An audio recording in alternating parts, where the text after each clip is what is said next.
Hello everybody and welcome back to a special short edition of On the Clock. Today is October 4th. We have a short show for you guys this week since it is homecoming and we're all very busy, but we still wanted to get out a show. So first we're going to talk about the K-State game. Scotty, did you catch any of that? I did catch some of the K-State game. I think they looked really solid this week, coming off of their being ranked for the first time this year at 25. And I think they really showed it. They moved up to, was it 20 this year? 20 this week. Might be bad luck for them in KU, I don't know. But I think they look like a solid team. Adrian Martinez taking huge steps and just his confidence level. And I think he really needs to keep this going and moving forward just to help out with Deuce Vaughn and not putting as much weight on him.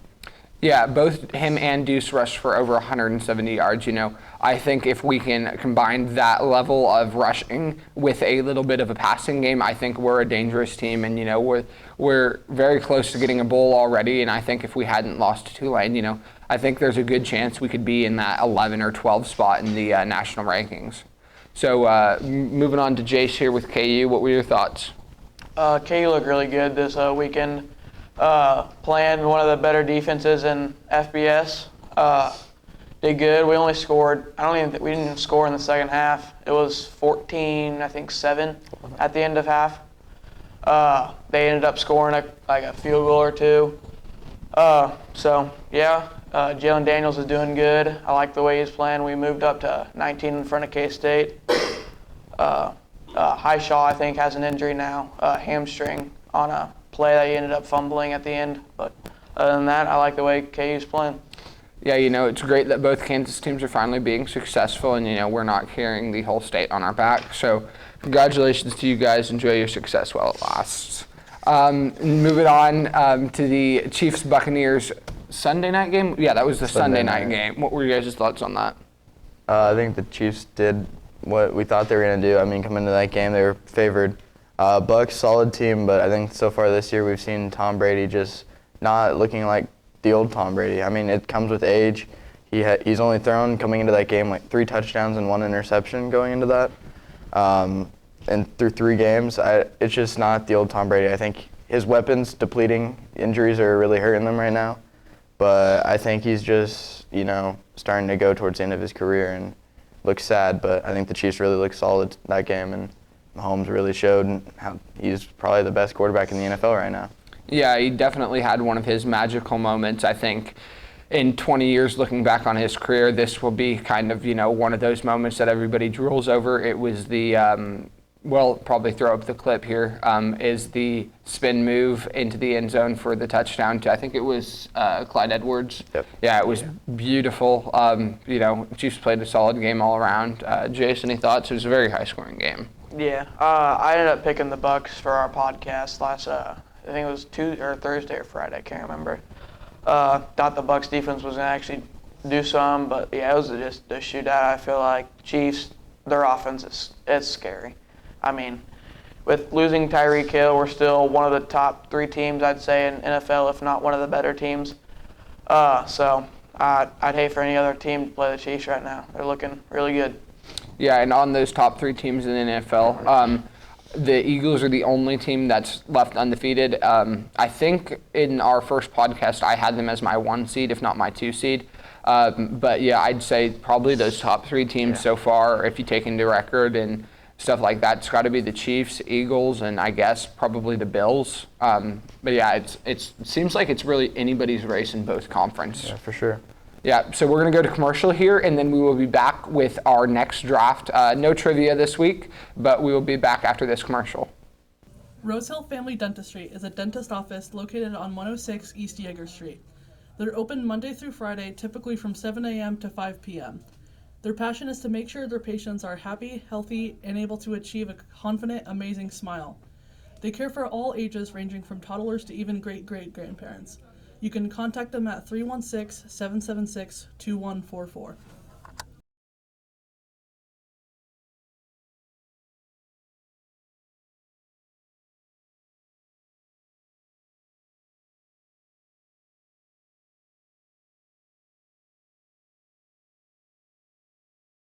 Welcome back.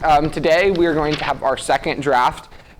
So this time we are going to be drafting 5 different things from different fast food restaurants. We're going to have our entree, our first side, our second side, our dessert, and our drink. There's no particular order where we have to draft. We have Adam Bilby back for his second week.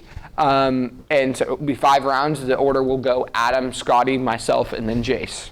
And then we'll snake back around. All right, so Adam, who are you taking with the first pick? The first pick, very underrated and is clearly not thought about, but the KFC 16 chicken bucket. Okay, so that's a solid pick for your entree. I don't know if I would have taken it that early. But now, Scotty, do you want to go ahead? Me personally, I don't know how this fell to 2. Yeah. It's just, the elite of the elite, the Chick-fil-A chicken sandwich.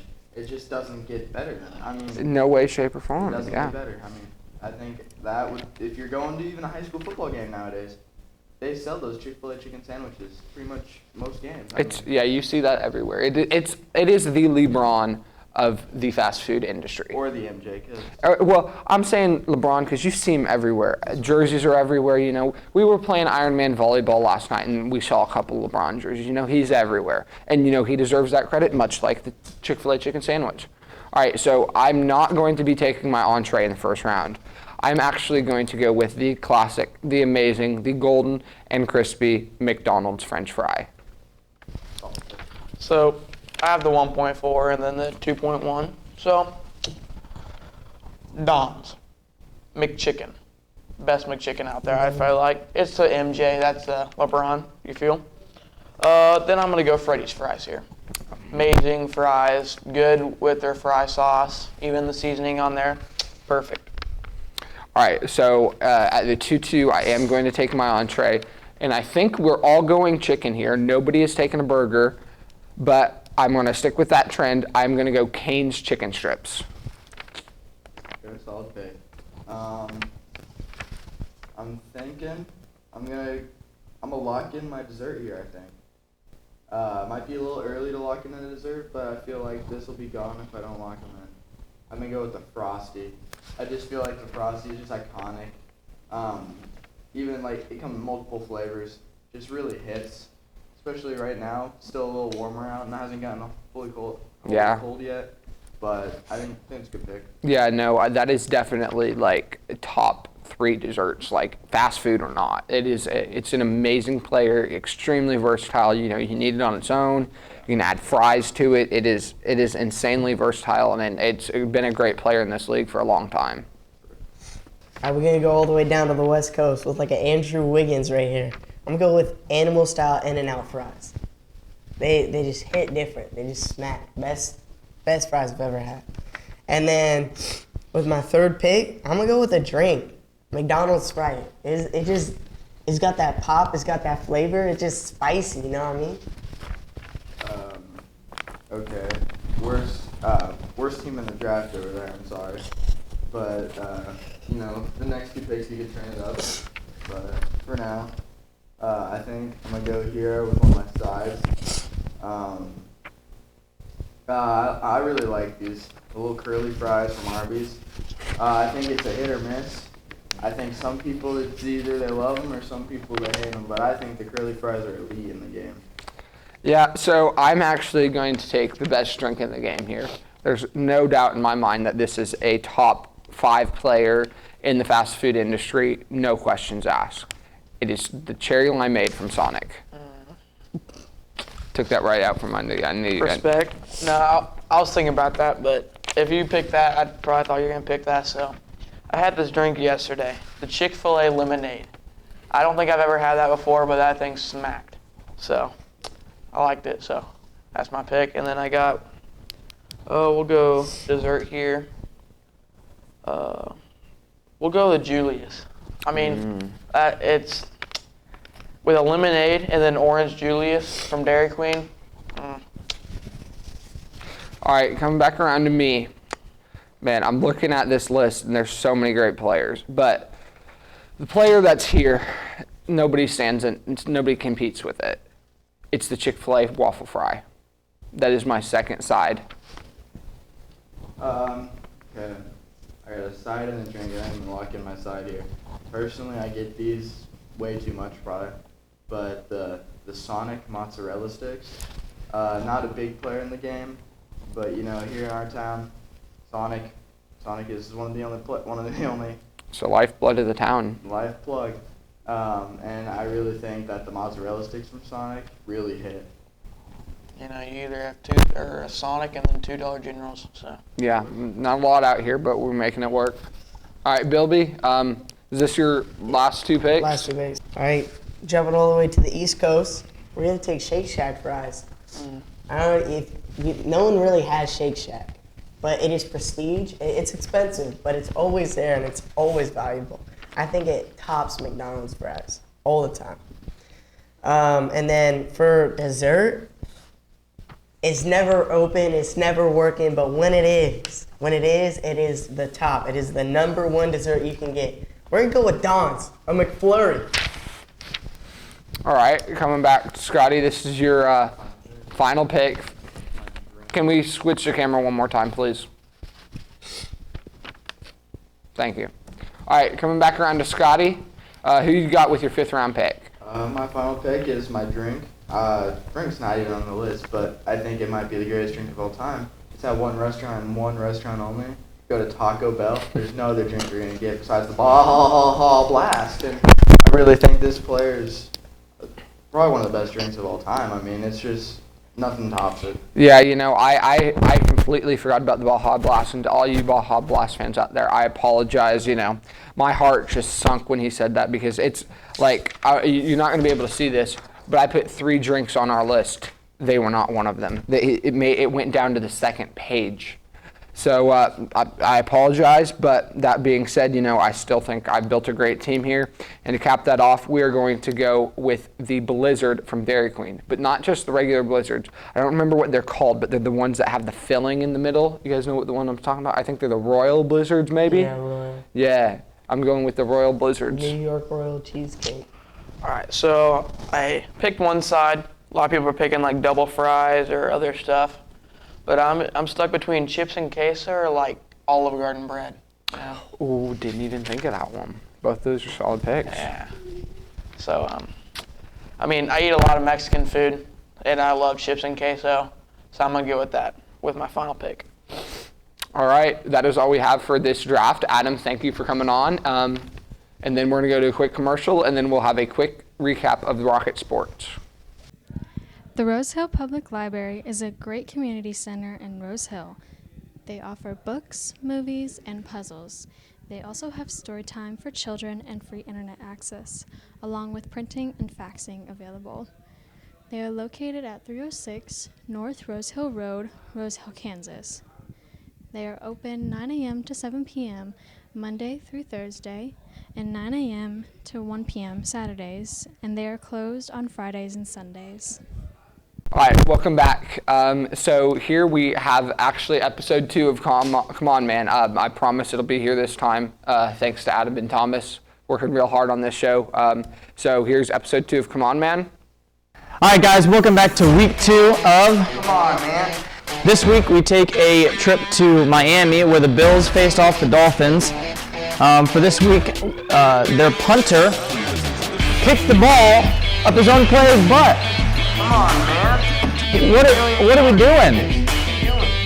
Also, earlier in this game, Tua got taken out, and when he gets up, it looks like he's been drinking before the game. I mean, are you out partying? Or are we playing football? I'm kind of confused on what's going on here. Come on, man.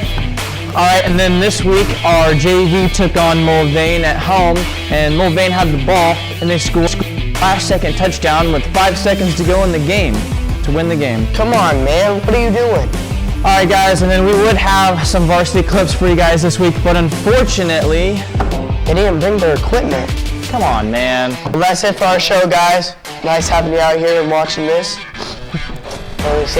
As we mentioned earlier, it is Rose Hill's homecoming week. Last night we had Ironman volleyball. Scotty's got a preview on that. In Ironman volleyball, you had last year's champions, the seniors, as juniors, but they were coming into this with a lot of energy and a lot of faith that they were going to win this year and go back to back. A surprising team coming out of the works. Last year's sophomores, this year's juniors, actually our class. Decided to hand it to them actually, and I feel like Scotty, me, and Blake Struble in the back absolutely killed it, along with our front row of Trent, Cooper, and Jace Evans. I felt like it was just, not even a competition.